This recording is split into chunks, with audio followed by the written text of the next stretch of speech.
नमस्कार दोस्तों, आज हम आपको ऐसे 5 रहस्यमय घटनाओं के बारे में बताएंगे जिसे जानकर आप भी एक बार हैरान हो जाएंगे और सोचने पर मजबूर हो जाएंगे।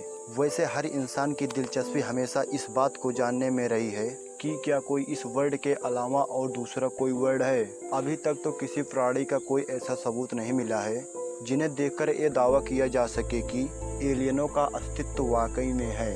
दावे प्रतिदावे तरह तरह के रहे हैं, कभी किसी अज्ञात उड़न स्त्री देखने का दावा तो कभी धरती पर किसी हलचल का दावा। लेकिन विभिन्न तरह के साक्ष्य और भी जो संकेत देते हैं, हो सकता है कि एलियन होते हों और वो आज भी धरती पर आते हों और फिर चले जाते हों। क्या आपने कभी ऐसा सोचा है कि धरती पर कोई ऐसा निशान और सुराग मिले हैं जो न सिर्फ इतने पुराने हैं बल्कि वो इतने सटीक हैं कि ये सोचना भी मुश्किल हो जाता है कि ये इंसान उस काल के इंसानों द्वारा बनाए गए होंगे। तो शुरू करते हैं बिना आपका समय नष्ट करते हुए। पश्चिमी दक्षिण अमेरिका के ईस्टर द्वीप पहाड़ों या यूं कहीं ईस्टर द्वीप का माय द्वीप सभी के लिए एक सवाल है, लेकिन ऐसी कई चीजें हैं जिनके बारे में समझना मुश्किल होता है। चिली के द्वीप में स्थित इस जगह पर ऐसी मानव मूर्तियां मिली हैं जिसके सिर बहुत बड़े हैं। कहते हैं कि रपा नई सभ्यता के लोग माय के वासी थे। उस वक्त की महान हस्तियों के सम्मान में इन पत्थरों को खड़ा किया गया और ये भी कहा जाता है कि इन पत्थरों को खड़ा करने का मतलब था कि पड़ोसी मुल्क को इस बात का इशारा देना माय लोगों का मुल्क है। यहाँ भी बातें सामने आती हैं, जिस तरह के पत्थरों का प्रयोग इनको बनाने में किया गया है वैसे पत्थर पूरे द्वीप में पाए नहीं जाते हैं क्योंकि इसका कोई अवशेष नहीं मिलता है। एलियनों के ऊपर काम करने वाले वैज्ञानिकों का मानना है कि हो सकता है यहाँ पर एलियन आते होंगे और उन्होंने ही अपनी यह छाप छोड़ी होगी, परंतु इसकी सच्चाई अभी तक किसी को कुछ मालूम नहीं है। यह भी एक रहस्यमयी घटना है।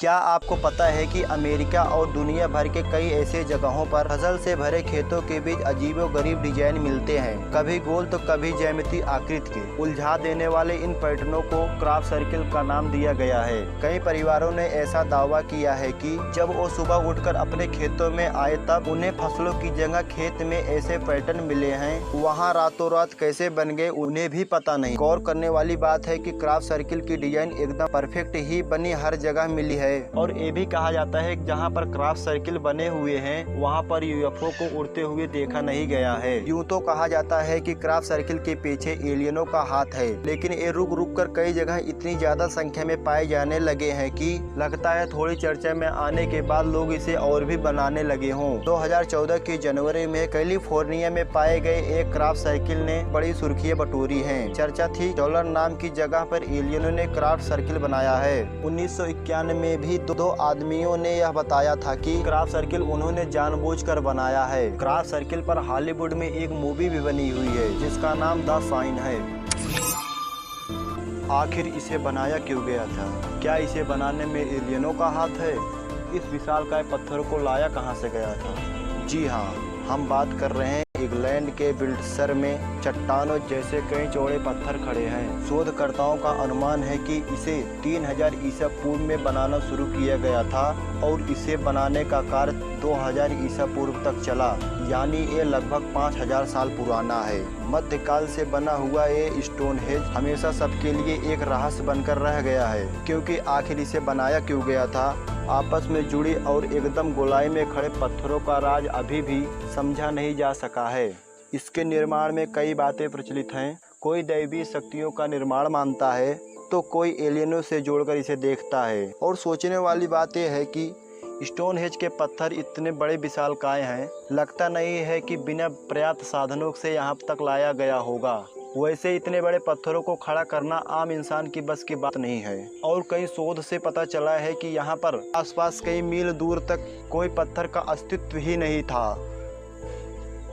इस विषय में मशहूर लेखक एरिक वान डैनिकन कहते हैं कि एलियनों ने ही उस वक्त के मनुष्यों के साथ मिलकर अपनी साइंस के बेहतर प्रयोग से इसे इतने सटीक ढंग से खड़ा किया होगा। और ऐसा कहा जाता है कि स्टोनहेंज का संबंध कब्रिस्तान से है, क्योंकि सदियों पहले वहां पर मानव कंकाल और टूटी हड्डियों का मिलना इस बात की ओर इंगित करता है। तो ये कोई ऐसी जगह रही होगी जिससे लोगों की बीमारियों को ठीक करने की दिव्य शक्ति रही होगी। ऐसा इसलिए कहा जाता है क्योंकि शोध के दौरान जो यहाँ पर हड्डियाँ या अवशेष पाई गई हैं वो सभी बीमारियों या फिर किसी इन्फेक्शन से ग्रस्त मिली हैं। और ऐसा माना जाता है कि वहाँ पर कोई नीला रंग का पत्थर रहा होगा जिसमें रोगों को ठीक करने की शक्ति रही होगी।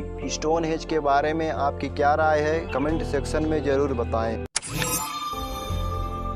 साउथ अमेरिका के बोलिविया के पास प्यूमा पंकू नाम की एक जगह है। इस जगह पर कई बड़े पत्थरों की ऐसी श्रृंखला है जो बड़ी ही रहस्यमय और दिलचस्प तरीके से बनाई गई है। इनमें से ज्यादातर पत्थरों को अंग्रेजी के एच और यू शेप में डिजाइन किया गया है। इसके हर पत्थर को बहुत बारीक तरीके से काटा गया है। लगता है हर डिजाइन और कट का कोई न कोई अपना महत्व होता होगा और हर पत्थर का वजन लगभग 800 टन का है। पुरातत्वविद कहते हैं कि प्यूमा पंकू से सबसे नजदीक पत्थरों का खान भी कई मीलों दूर पर है और पत्थरों को यहाँ पर लाना एक असंभव सा कार्य दिखता है। तो वहाँ कैसे आ गए इतने बड़े पत्थर, यह एक अभी तक अनसुलझी पहेली है और इन पत्थरों को यहाँ तक लाने के लिए कोई न कोई तकनीकी अपनाई गई होगी और वह तकनीक भी गजब की होगी। ये अवशेष 1000 साल पुराने हैं। जब इतने सवाल उठते हैं तब कहा जाता है कि कहीं इनके पीछे एलियनों का हाथ तो नहीं है। कहते हैं कि प्यूमा पंकू के लोग एलियनों को अपना भगवान मानते थे। एलियन कभी प्यूमा पंकू पर आए थे और उन लोगों से इस जगह को बनाने की बात की थी और एलियनों ने इसे बनाने में भी मदद की थी। और ऐसा भी हो सकता है कि अपने भगवान को पूजने का ये स्थल माना जाता रहा हो। वैसे वैज्ञानिकों का अनुमान है कि ये कोई पूजा स्थल रहा होगा और इसके चारों ओर 4 लाख जैसी कोई आबादी बसती रही होगी। आप इस तस्वीर को ध्यान से देखिए। क्या आप इस तस्वीर को पहले कभी देखा है? यह तस्वीर दक्षिण अमेरिका के पेरू में नैजका रेगिस्तान में ऐसे कई डिजाइन मिले हैं। ये आकृति पुरातत्वविदों को आश्चर्य में डालती है। यह आकृति कई तरह के सीधी रेखाओं और दूसरे ज्यामितीय आकार की मिली हुई हैं। इन आकृतियों को इतने बड़े पैमाने में बनाया गया है कि इसे एक बार में नीचे से नहीं देखा जा सकता है। इसे ड्रोन कैमरा या फिर सैटेलाइट की मदद से देखा जा सकता है।